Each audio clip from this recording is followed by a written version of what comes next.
Makala'y makakasiguro, nagagampanan tungkulin sa bayan, kaya't siya'y ating pagsama-samahan. Aris Macala, iboto sa Mayo.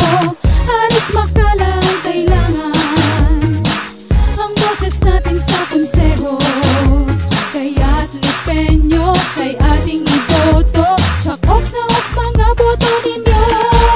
Aris Macala ang ating iboto, ang konsihal na Ox sa Mayo.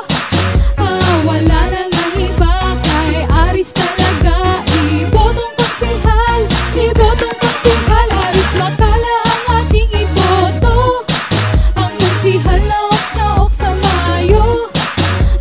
Wala na nga iba, kay Aris talaga. Ibotong konsihal, ibotong konsihal.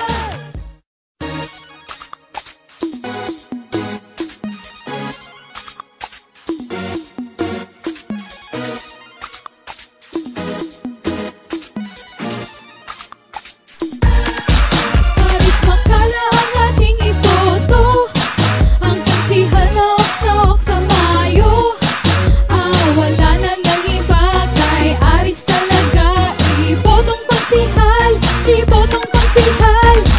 Mga kababayan, huwag po nating kalimutang suportahan at ihalal si Aris Jokno Macala para konsihal ng lungsod ng Lipa. Kay Aris Jokno Macala, Ox na Ox ka!